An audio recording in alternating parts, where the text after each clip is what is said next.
Bonjour à tous et bienvenue dans ce Morning Bull Live de fin d'année avec une émission spéciale qui s'appelle aujourd'hui les 10 raisons de tout vendre en 2024. Si on écoute les médias, le marché, le sentiment de marché, les analystes, la plupart des analystes, les stratégistes, les banquiers centraux, les politiciens, banquiers centraux, et les experts en finance, Jim Cramer, Goldman Sachs et les experts en finance qui font aussi de l'astrologie, le marché ne peut que monter en 2024. Pourtant, si l'on se projette dans le passé, à la fin du mois d'octobre 2023, les mêmes médias, les mêmes experts, enfin les mêmes pensaient qu'on allait tous mourir parce que la Fed allait encore monter les taux ou éventuellement les garder très haut pendant très longtemps. Donc je me suis dit qu'on pouvait tout aussi bien tourner la veste aussi vite que nous l'avions tourné le 29 octobre 2023. Au cas où tout ce magnifique plan qui semble se dérouler sans accroc venait à tourner de l'œil, je suis donc convaincu, pour ne pas dire absolument certain, que l'on va rapidement retrouver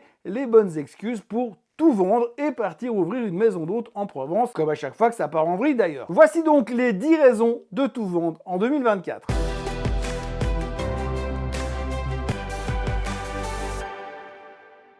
Raison numéro 1, et si l'inflation ne baissait plus? Ou pire, si l'inflation remontait soudainement en janvier. Le précepte de base d'une année follement haussière en 2024 passe inévitablement par une baisse des taux, puisque la hausse des taux mise en place depuis 24 mois a fait ralentir l'inflation. Maintenant qu'elle ne monte plus, il n'y a plus de raison de les garder élevés, surtout si en plus l'économie venait à ralentir. En revanche, on ne parle jamais de l'éventualité d'une inflation qui refuserait obstinément de baisser plus bas que les 3-4% actuels. Oui, parce que n'oublions pas que le target de la Fed c'est toujours 2%, et là on baisse à coût de 0,1%, et principalement à cause de l'énergie qui baisse. Alors imaginons que le pétrole ne puisse plus passer par le canal de Suez parce que les rebelles Houthis s'acharnent à viser les cargos qui remontent en direction de la Méditerranée. Imaginons que les Saoudiens maintiennent les coupes de production avec les Russes, que l'OPEP implose de l'intérieur parce que plus personne ne s'entend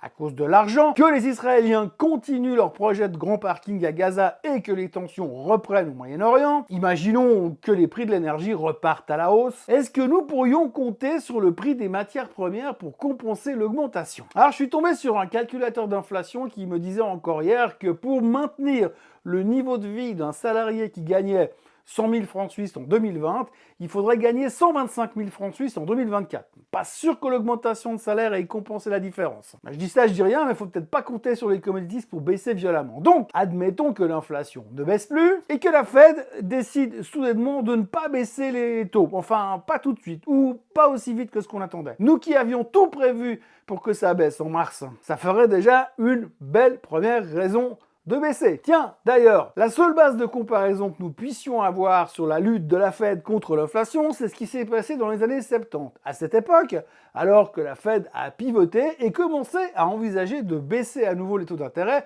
l'inflation est soudainement repartie à la hausse pendant près de 4 ans, avant de rebaisser enfin pour de vrai. Lorsque l'on regarde le chart qui s'affiche, on voit que nous sommes exactement au même endroit. Alors bien sûr, ça ne veut pas dire que le passé se répète systématiquement, mais quand même, c'est pas le graphique le plus motivant que j'ai vu de ma vie pour commencer cette année 2024. Raison numéro 2. Et si la récession arrivait, même si elle n'est pas censée le faire?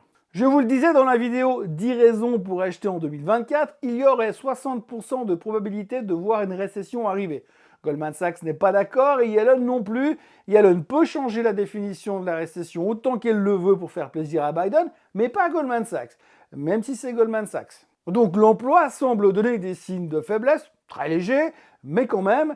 Et si l'emploi ralentit et que l'inflation ne baisse pas autant que prévu, et qu'en plus le coût de la vie explose, comme il le fait actuellement, ne pourrions-nous pas avoir cette fameuse récession que l'on ne devait pas avoir? En tous les cas, l'emploi ralentit gentiment, les prix de tout ont augmenté massivement, pas forcément les salaires, même si tout le monde vit à crédit aux USA, on peut se demander à quel moment la musique va s'arrêter. Pour le moment, on est convaincu d'un soft landing, sauf que le pari que prend la Fed, baisser les taux pour compenser le ralentissement, n'est pas facile à faire, il n'y a pas de mode d'emploi. Et le pire serait qu'il ne redynamise pas assez l'économie et que l'inflation ne baisse plus, ou pire, reparte à la hausse. Raison numéro 3, les indicateurs contrariants sont tous méga contrariant. Au plus bas du mois d'octobre, l'indice Greed and Fear était au fond du trou en mode peur extrême ou extreme fear en anglais. Depuis, on est remonté sur les marchés et sur l'indice. Maintenant, nous sommes en mode greed. L'avidité est presque à son maximum. Alors pourquoi ça ne fonctionnerait pas dans l'autre sens? La volatilité,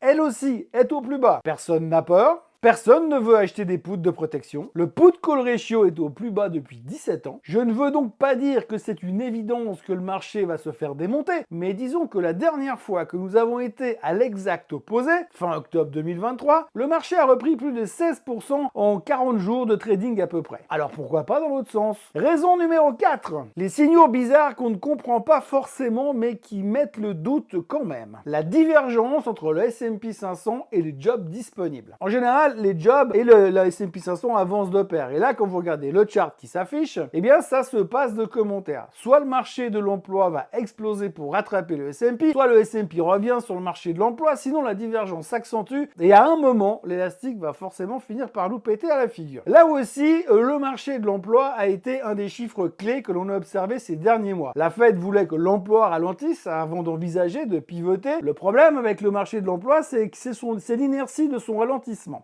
Au début, il ralentit pas, puis il arrête de croître et les vagues de licenciements commencent, et c'est là que ça devient ingérable. Sans compter que l'on peut se poser pas mal de questions sur les chiffres de l'emploi qui sont régulièrement corrigés et pas forcément à leur avantage. Et puis, vous savez que le secteur bancaire a supprimé 60 000 jobs en 2023. Et puis oui, en 2023, le Crédit Suisse a disparu. La crise des banques de ce printemps a coûté pas mal d'emplois, et encore une fois, sans les banques centrales, on se serait probablement refait une crise à la 2008. Et attendez de voir la raison bonus pour savoir pourquoi on va reparler des banques en 2024. Raison numéro 5, la perte massive de la Fed. Si l'on observe ce qui s'est passé depuis le début du combat contre l'inflation, la Fed est en perte de 130 milliards. Alors oui, 130 milliards, c'est rien du tout puisque c'est uniquement une perte comptable qui est décalée dans le temps.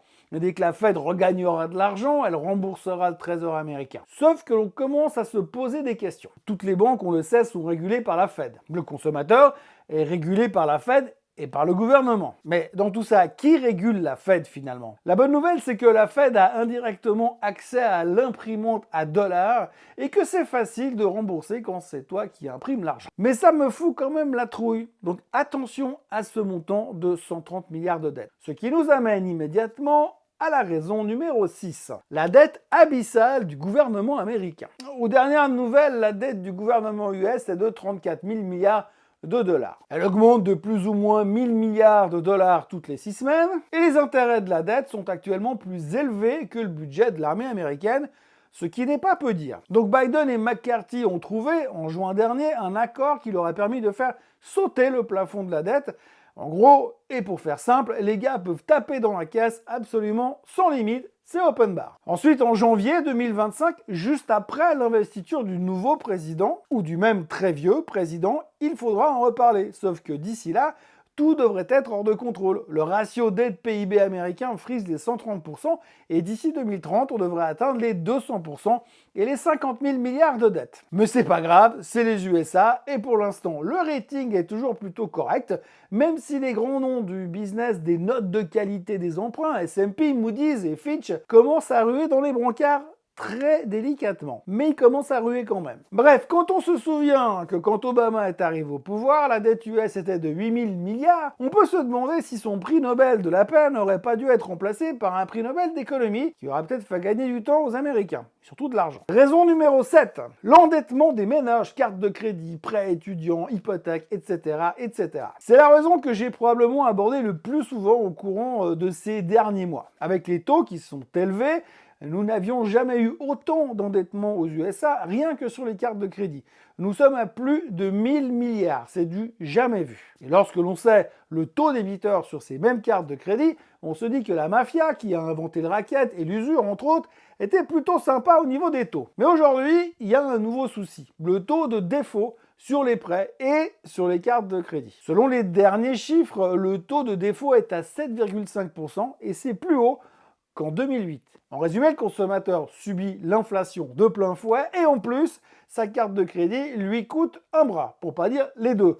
Sans oublier que le taux hypothécaire a triplé en 2 ans, plus ou moins, et près de la moitié des Américains ne peuvent plus rembourser leurs prêts étudiants. Alors je ne suis pas économiste, je ne suis pas stratégiste, mais je peine quand même à voir comment ça va se finir, à moins que l'Américain moyen gagne de l'argent au black sur le Bitcoin ou sur le trafic de drogue. Raison numéro 8, l'intelligence artificielle. Bulle ou pas bulle? Le parallèle avec l'an 2000 est forcément tentant et frappant. À ce stade-là, je pourrais vous raconter des tonnes d'anecdotes sur ce qui s'est passé en l'an 2000, au discours aberrant que nous faisions pour justifier l'achat de tel ou tel titre technologique. Mais je trouverai toujours quelqu'un en face de moi pour me dire « Oui, mais attention, hein, cette fois c'est différent parce que l'intelligence artificielle va vraiment changer le monde. » Alors changer le monde, oui, j'en suis certain. Rapporter autant d'argent que nous sommes en train de le pricer dans le marché, j'en suis un tout petit peu moins sûr. Nvidia est devenu le Yahoo de l'époque. Oui, eux, ils gagnent du fric contrairement à Yahoo, mais le jour où le vent tourne, on en reparlera et c'est ce qui fait un tout petit peu peur. Et puis regardez le graphique de la psychologie de l'investisseur. Il y a de quoi se faire peur lorsque l'on entend l'ultra-conviction qui plane sur les marchés à l'heure actuelle. Ce qui nous amène à la raison numéro 9. Raison numéro 9, le niveau d'investissement des retailers, donc des petits clients, des clients privés. Aujourd'hui, si on regarde les chiffres, les petits investisseurs n'ont jamais été autant investis dans les marchés boursiers. Et le volume a explosé depuis le meeting de la Fed de fin octobre, début novembre. Ce qui nous ramène au chart d'avant sur la psychologie de l'investisseur. Tout le monde est convaincu et absolument certain que le marché ne peut que monter et monter encore. Il n'y a plus de doute, plus de protection, plus d'achat de put. Et pour ça, je n'ai pas besoin de me plonger dans les statistiques et dans l'almanach du trader, parce que ça ne s'est jamais, mais alors jamais bien terminé. Raison numéro 10, un conflit XXL. Alors pas besoin de vous faire un dessin sur ce sujet-là, la guerre entre la Russie et l'Ukraine n'est pas prête de se terminer. La chasse au Hamas qu'Israël est en train de faire semble être contenue à la bande de Gaza, mais on peut quand même se demander combien de temps les pays arabes vont garder le silence sur le sujet. Les Iraniens ont déjà commencé à pendre ceux qui ont collaboré avec Israël et rien n'est moins sûr qu'on en reste là. Les Chinois veulent récupérer Taïwan, les Américains ne sont pas d'accord, même s'ils ne savent pas trop où est Taïwan. Il suffirait de pas grand-chose pour que ça parte en sucette, surtout que Biden n'attend qu'une occasion pour avoir sa guerre à lui, vu qu'il est le seul président démocrate à ne pas avoir eu sa guerre personnelle. Mais si les Américains s'en prennent physiquement aux Chinois, autant dire que l'on va avoir bien d'autres problèmes que les cours de bourse des Magnificent Seven, quoique Meta pourrait bien s'en sortir vu que Zuckerberg est en train de se faire construire un bunker massif juste au milieu d'Hawaï, juste au cas où. En général, les conflits armés débouchent systématiquement sur un bull market, mais si la finale de cette année en Ligue des Champions c'est Chine-USA, je ne suis pas certain que ça remonte dès la première semaine. Et puis, puisque nous sommes dans l'optimisme d'une bonne guerre, on se souviendra aussi que les USA n'ont jamais été aussi divisés, et selon certains historiens, la dernière fois que les Américains ont été aussi pas d'accord entre eux, c'était juste avant la guerre de sécession. Manquerait plus que Trump rate l'élection au mois de novembre pour 3 voix mal comptées dans le Delaware, et boum, cette fois, ça sera plus les gris contre les bleus, mais les rouges contre les bleus. Mais il faut quand même que je vous dise que de toutes les raisons de vendre cette année, c'est celle que je préfère quand même le moins. Raison bonus est peut-être la plus importante, l'effondrement du marché immobilier commercial. L'exposition des banques est monumentale sur le sujet. Heureusement qu'il y a du too big to fail là-dedans. Quelques exemples en vrac pour vous faire comprendre la chose. Les gros bâtiments commerciaux se vendent pour moins de la moitié de ce qu'ils valaient il y a seulement 5 ans en arrière. Un immeuble de bureau du centre-ville de Los Angeles, vendu 92,5 millions en 2018, vient d'être vendu 44,7 millions de dollars. Il y a quelques jours, l'Aon Center, le 3e plus grand immeuble de Los Angeles, s'est vendu pour 45% de moins que son dernier prix d'achat en 2014. Et tout cela alors que des géants de l'immobilier comme WeWork déposent le bilan, partent en faillite et inondent le marché de locaux commerciaux. Pour l'instant, la force de l'immobilier privé masque les problèmes. Aujourd'hui, la valeur de nombreux biens immobiliers commerciaux est inférieure au solde de la dette qu'ils représentent. Ce qui revient à dire que même en cas de vente immédiate, les banques vont quand même faire des pertes abyssales sur certains biens. C'est de loin l'une des plus grandes tendances à surveiller en 2024 parce que les montants pourraient être stratosphériques. Voilà, vous avez eu les 10 raisons d'acheter, les 10 raisons de vendre. Il n'y a plus qu'à jeter une pièce en l'air pour choisir votre camp. En tous les cas, en ce qui me concerne, il me reste à vous remercier d'avoir été si nombreux à venir suivre mes vidéos durant toute cette année 2023. J'espère que vous serez 2 fois plus nombreux en 2024. Merci également à Swissquote de me faire confiance depuis plus de 3 ans et de continuer à me la donner, cette confiance. N'oubliez pas de vous abonner à la chaîne Swissquote en français, de liker cette vidéo, de la partager et de me retrouver l'année prochaine pour une nouvelle année de Morning Bull Live, de Swiss Bliss et qui sait, peut-être même plein d'autres choses. Excellente fin d'année, commencez bien la nouvelle, force et courage et à la semaine prochaine. Bye bye.